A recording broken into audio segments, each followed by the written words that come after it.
Muy buenas noches, Nicolás Massot. Muchísimas gracias por atendernos. Buenas noches, Luciana. Muchas gracias a vos por la invitación. Nicolás, preguntas claves para la oposición. A ver, ¿qué tiene para ofrecerle en términos de proyecto político hoy la oposición, en este caso Juntos por el Cambio, a la ciudadanía, que superen las banderas del discurso de la honestidad y anticorrupción, que parece que no son del todo efectivas, como yo describía recién? No sé si pudiste escuchar alguna de esas reflexiones. Sí, escuché, no de manera completa, pero una buena parte del final al menos. Yo creo que no se trata tanto de qué tenga para ofrecer en una oposición particular. Me parece que hay una etapa previa que hace más a la cultura política, que es la valoración del otro y la valoración de la oposición cuando te toca hacer oficialismo, que después es lo que hace que sea exigible que te valoren cuando te toca hacer oposición. Creo que la Argentina tiene mucho por avanzar en esa materia. En los últimos años hemos notado o hemos escuchado conceptos mucho más parecidos a los juegos de suma cero, ¿no? En donde lo que se plantea no es la coexistencia con el otro y la aceptación de la identidad propia y la del otro para trabajar un proyecto común de país con todas las diferencias que nos caracterizan a cada uno, sino que han ido más por el lado de vencer al otro, terminar con el otro electoralmente. Y creo que eso hace que la pregunta de qué tenés para aportar pase a un segundo plano, aunque es muy importante, porque lo que no existe previamente es la condición necesaria de esa eventual respuesta, que es que exista una valoración positiva del trabajo conjunto, un sistema republicano consolidado. Eso es lo que creo que nos falta y mucho, lamentablemente, desarrollar. Ahora, ¿ese es un problema de la intensidad con la que el peronismo ejerce su oposición y ejerce su oficialismo, o es un problema de la oposición al peronismo que no logra encontrar el tono político para hacer un buen gobierno a la hora de hacer oficialismo y ser una buena oposición a la hora de que le toque el llano? Yo creo que es un problema común y lamentablemente transversal a los partidos. No es patrimonio de ninguno de manera exclusiva. Eh, digamos, la era de las mayorías de hace 25, 30 años, en donde había un bipartidismo mucho más consolidado y había mucha más identidad partidaria en el electorado y se veían resultados tal vez de mayorías, no digo automáticas, pero más fáciles de alcanzar, parece haberse acabado hace bastantes años y no da señas de volver, no en el corto plazo por lo menos. Entonces, lo que es importante entender es que es imposible pensar soluciones relativamente duraderas. Digo, nadie espera que un debate se zanje por 100 o 200 años, pero sí es esperable que se zanje por 30 o por 40 y que no estemos cada 2 o 4 años reviviendo debates que han pasado a ser estructurales en la Argentina. Es decir, pensar que un gobierno votado por menos de la mitad del electorado, que aplica tanto a este gobierno como al anterior de Juntos por el Cambio, puede por sí mismo y con la oposición cuestionándolo, resolver de buenas a primeras temas tan profundos y tan impopulares como, por ejemplo, la reforma previsional que le hace falta a la Argentina, que le hacía falta con Macri, que le hacía falta antes con Cristina y que le hace falta ahora con Alberto, es una utopía, eso no va a ocurrir, eso solamente puede ocurrir si existe un acuerdo político que no es un acuerdo electoral. Acá es muy fácil, cuando uno habla de acuerdos, es muy recurrente que uno lo tilden de tibio, de traidor, casi sugiriendo que lo que uno está proponiendo es electoral. De ninguna manera. Uno lo que Ahora, propone es, una vez repartido el poder en las urnas, uno puede ser un ferviente opositor en determinados temas y un opositor que colabora y que vota políticas de mediano y largo plazo en temas que considera apropiados. ahora, La Nicolás, Argentina parece no poder discernir estas cosas. dos cuestiones. En el acto del 9 de julio, ayer, el presidente Fernández, según la interpretación sobre todo de sus seguidores y de quienes los acompañan en la gestión en distintas áreas, hizo un discurso de convocatoria a la unidad nacional. Sin embargo, algunas palabras como los odiadores de siempre siempre algunas calificaciones muy indeterminadas a pocas horas de que se realizara una movilización popular, que puede no caerle simpática al presidente, pero en tal caso la definición de odiadores de siempre y esa movilización popular parecía estar muy cercana. Eso por un lado, y la idea de que Radio Nacional de Tucumán se le había cambiado el nombre, se había borrado el nombre de Mercedes Sosa, generaron algún rechazo, por un lado porque era un dato que faltaba a la realidad y en el otro caso porque era un dato que se sintió agresivo por quienes iban a manifestar más tarde. Con una lógica política que plantea desde un discurso oficial, ¿se puede construir desde la oposición un diálogo de franqueza y de legitimidad si ciertas verdades no están sobre la mesa? No, lógicamente para bailar el tango hacen falta dos y creo que es bueno que determinadas expresiones que por ahí en momentos de mayor normalidad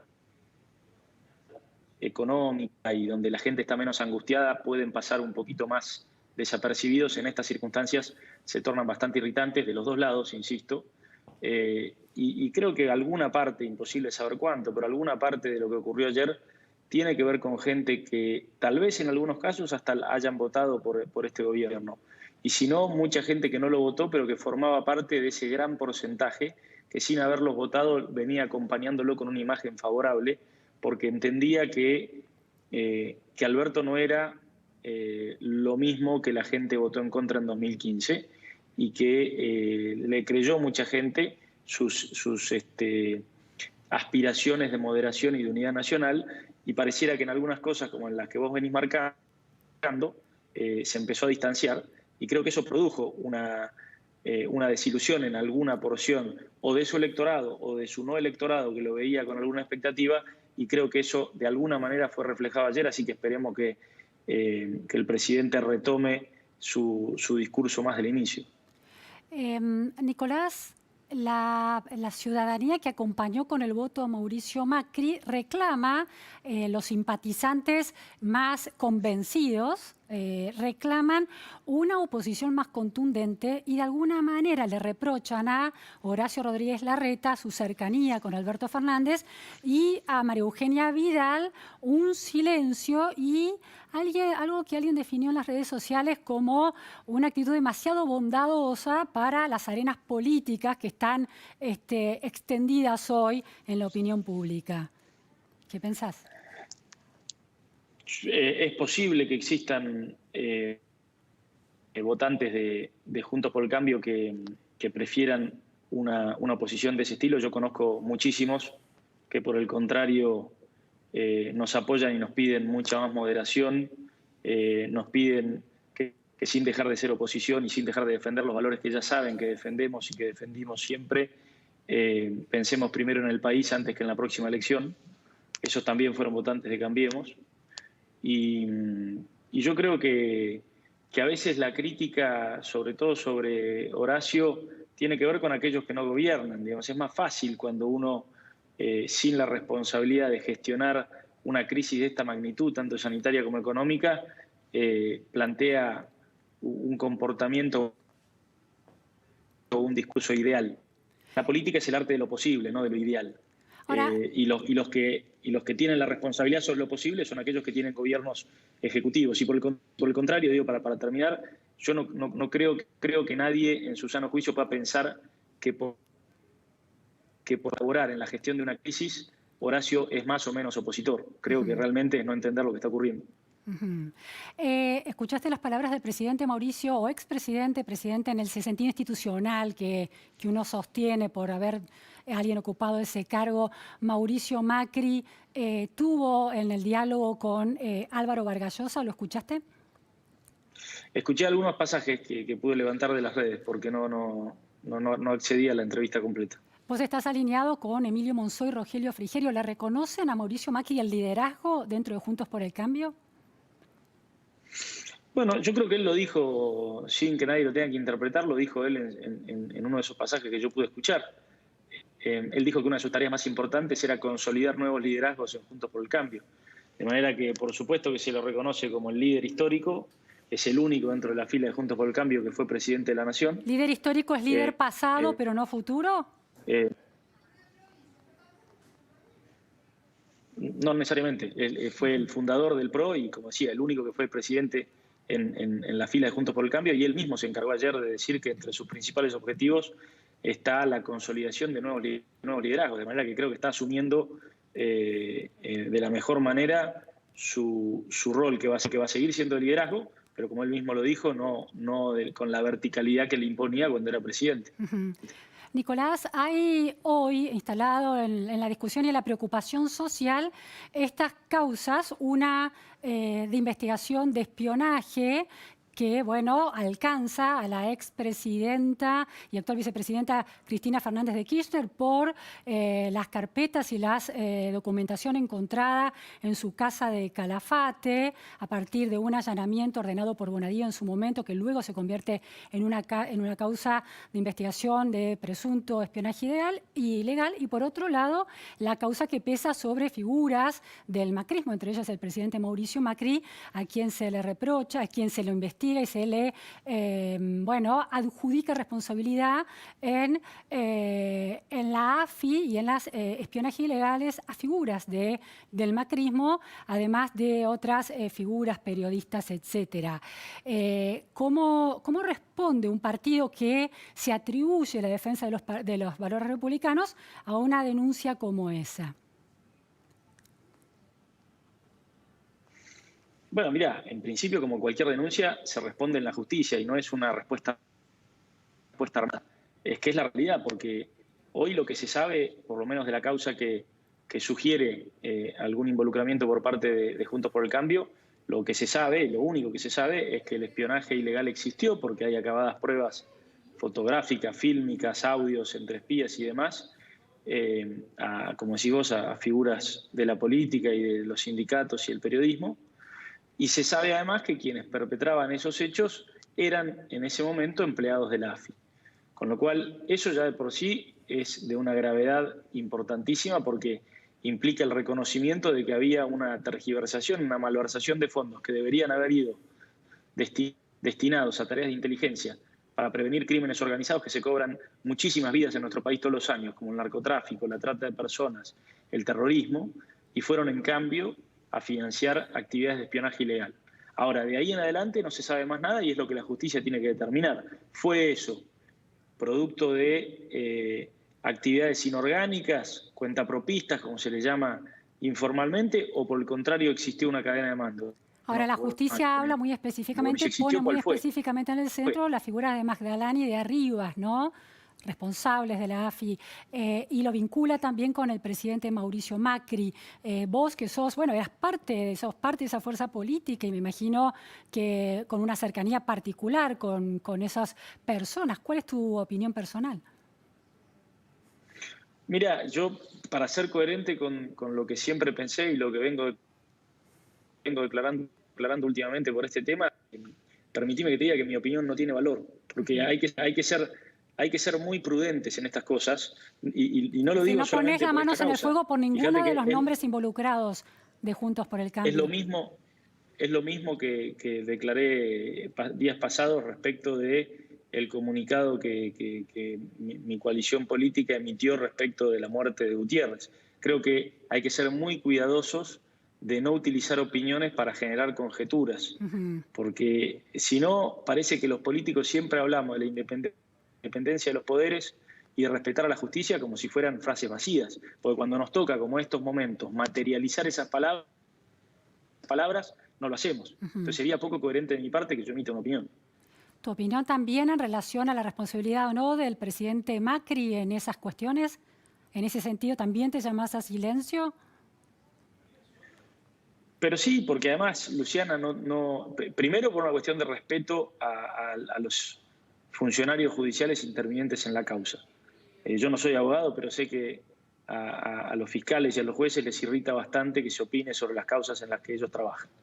Y segundo, porque sinceramente no tengo elementos. O sea, yo por supuesto que tengo mi opinión y quiero creer que no hubo en todo esto un lineamiento político. Pero la verdad es que yo no sabía que esto estaba ocurriendo hasta que hace 2 meses nos enteramos todos en este país. Con lo cual, ¿por qué voy a saber si no sabía siquiera que ocurría, quién o quién no está detrás? Ahora, no Nicolás, cuando decís que no podés asegurar la existencia de un lineamiento político. Lo que estás planteando es que lo que no puedes asegurar es una orden desde el Ejecutivo Nacional en manos del presidente Mauricio Macri en ese momento para concretar ese espionaje ilegal. ¿Esa sería la cuestión? De nadie, ni del presidente ni de nadie. Yo te digo lo único que sé, y por eso creo que las opiniones en esto tienen demasiado sentido, porque no tenemos más elementos que lo que tenemos sobre la mesa. Y lo que tenemos sobre la mesa es que esto existió. Y que esto existió y que no eran agentes inorgánicos, sino que eran empleados de la AFI. Ahora, sobre eso hay que trabajar. Ahora, te planteo una pregunta y la dejamos a la respuesta para el corte, si nos das unos minutos, por favor, Nicolás. La pregunta es esta. Si aquí hay dos opciones, o que el expresidente Macri tenga una responsabilidad sobre esta estructura de espionaje ilegal, o que no la tenga. Si no la tuviera, si no la tuvo, ¿quiere decir que los órganos de inteligencia de la Argentina estaban fuera de control? Te dejo esa pregunta para después del corte. Vamos a un corte entonces. Estamos hablando con un representante clave de la oposición de Juntos por el Cambio, Nicolás Massot. Nicolás, te había dejado planteando una pregunta que es, en esta causa de espionaje, de supuesto espionaje ilegal que pesa sobre líderes claves de Juntos por el Cambio, bueno, sí hay dos opciones. Si el presidente o el expresidente Mauricio Macri desconocía la acción de los agentes de la AFI que estaban haciendo espionaje ilegal, la otra opción que queda entonces es que los servicios de inteligencia estuvieran fuera de control y controlados por ejemplo, figuras como Magdalani o Arribas. ¿Estaban fuera de control los servicios de inteligencia durante la gestión de Cambiemos? Bueno, si hubieran estado controlados por Magdalani y Arribas, no sería fuera de control. Digamos. Salvo que estuvieran ordenando acciones ilegales como las que se investigan. No, bueno, pero por eso, pero me parece que son dos cosas distintas.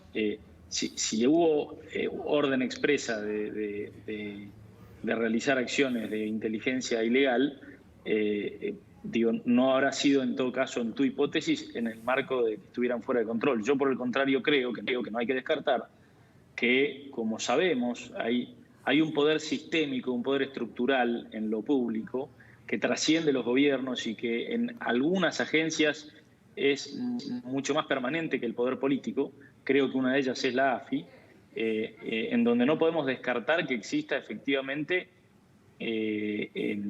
empleados que no respondan a la conducción política de un momento. Y no lo digo por nuestro gobierno nada más. Creo que, no quiero volver al caso Estiuso, digamos, pero hubo en otros gobiernos indicios similares de que no siempre la política ha sabido controlar esta agencia. Por eso creo que es muy importante en este tipo de temas que de una buena vez cumplamos lo que tantos gobiernos venimos diciendo, que es que vamos a encarar una reforma de fondo en el manejo en general de todas las agencias de inteligencia, más allá de la AFI, las que están en las fuerzas también, porque a mí me da mucha tristeza, me da mucha frustración que en el medio de esta pandemia, en donde todos los países normales del mundo están hablando de cómo minimizar los riesgos de contagio, de cómo minimizar las muertes, de cómo diseñar políticas públicas que bajo la gente y su poder de compra, nosotros yo pienso, tengo 3 sobrinos que sé que me están mirando, que les mando un beso grande, y me llena de tristeza pensar que ellos estén escuchando las hipótesis sobre quién mandó a espiar a quién. Ahora, tengo una pregunta. Cuando ellos deberían estar escuchando. Ahora, en relación a esas políticas públicas necesarias para desarticular todo ese andamiaje subterráneo de los servicios de inteligencia en Argentina, una cuestión son los fondos reservados. Y ahí hay algo que pesa en la responsabilidad de Cambiemos, que es que al asumir el gobierno en el año 2016 repone la existencia de fondos reservados que habían sido eliminados en el último tramo del gobierno de la expresidenta Fernández de Kirchner en 2015. Y la pregunta aquí es, ¿por qué sucede eso? ¿El gobierno de Cristina Fernández de Kirchner lo hace con una voluntad de transparentar los servicios de inteligencia o para condicionar su uso en el gobierno siguiente? Y la segunda cuestión es, ¿por qué los repone la gestión de Cambiemos si quería transparentar el mundo de los servicios de inteligencia? Mira, la verdad, desconozco, yo dentro de lo público siempre me especialicé en temas económicos y presupuestarios, nunca pensé que iba a tener que hablar de políticas de inteligencia, así que desconozco las respuestas. Lo que sí te digo es, me parece mucho más importante que determinar si debían reponerse o no reponerse, si deben existir o no existir, en qué se usan, digamos. Ya sé que vos me vas a decir que son reservados, pero digo, yo voy mucho más allá de eliminarlos o dejarlos. Digo, hay mecanismos de auditoría, inclusive hay una bicameral en el Congreso que está diseñada con 16 miembros que son legisladores para auditar las cuentas de la AFI, los mecanismos que haya que buscar, porque tampoco podemos caer en la cuenta de decir, bueno, no necesitamos inteligencia, porque todos los países la tienen y sí necesitamos inteligencia para capturar narcotraficantes si se necesita. Lo que se necesita es la inteligencia, el funcionamiento de la inteligencia legal. Digamos, es lo que pasa con tantas otras cuestiones en lo público. La solución nunca puede ser eliminar las disciplinas o eliminar lo público. La solución tiene que ser ponerlas al servicio de lo que deben estar. Nicolás, la última cuestión. Vos estás alineado políticamente hoy, estás más cerca, como lo has estado siempre, de Emilio Monzó y de Rogelio Frigerio, que hace unos años se dieron el lujo de ir a comer un asado y cantar la marcha peronista en su momento. Creo que allí estaba Pichetto cuando fue elegido vicepresidente, candidato a vicepresidente, y también estaba Daniel Lipovetsky. Es el ala más peronista de Juntos por el Cambio y eventualmente, si los desacuerdos permanecen, ¿hay una posibilidad de establecer puentes con el albertismo? No, yo lo que creo es que con el albertismo los puentes tienen que ser entre la oposición y el gobierno. Nosotros hoy somos parte de la oposición. Como bien decís vos, tenemos un grupo de amistad, de afinidad política, como tantos otros dentro de Juntos por el Cambio. Y en ese sentido, desde siempre, cuando éramos gobierno y nos iba bien, también con Rogelio y con Emilio siempre pregonamos por tender puentes con lo que era en ese momento la oposición para darle más legitimidad y más sustentabilidad a las reformas y a las políticas públicas que proponíamos y que entendíamos que eran demasiado profundas y demasiado transformadoras como para ser votados nada más que por un 35, un 40% de la política y que requerían acuerdos más amplios. Bueno, esa situación no cambió. Lamentablemente los mismos problemas que tenía Cristina Kirchner y que tuvo Mauricio Macri son los que tiene hoy Alberto Fernández, porque no son problemas de un gobierno o de otro, son problemas del Estado argentino y que de una vez por todas tenemos que resolver. Para resolverlos y zanjarlos, como te decía yo antes, nadie dice que no se discuta nunca más, pero darle por lo menos un plazo a la cuestión. Vos en tu editorial hablabas, ¿es la economía o es la política?, te preguntabas. Y yo te digo, no podés separarlas. El insumo más importante que la economía tiene se lo da la política, es la confianza y el plazo. Y eso es lo que producen acuerdos políticos entre oficialismos y oposiciones en todos los sistemas democráticos del mundo. No tenemos que inventar nada. Muchísimas gracias, Nicolás Massot, por estas precisiones y este análisis tan interesante. Lo valoramos mucho. Muchas gracias. Buenas noches. Gracias a vos por la invitación. Buenas noches. Nos vamos a un corte en la repregunta Noticias a Fondo, pero no se vayan. Miguel de Luca, uno de los grandes politólogos de la Argentina, para pensar estructuralmente reelección, jefe de gobierno, las PASO y la grieta. ¿Qué institucionalidad se necesita para superar esa grieta? Después del corte. Naranja, podés comprar todo lo que necesitas.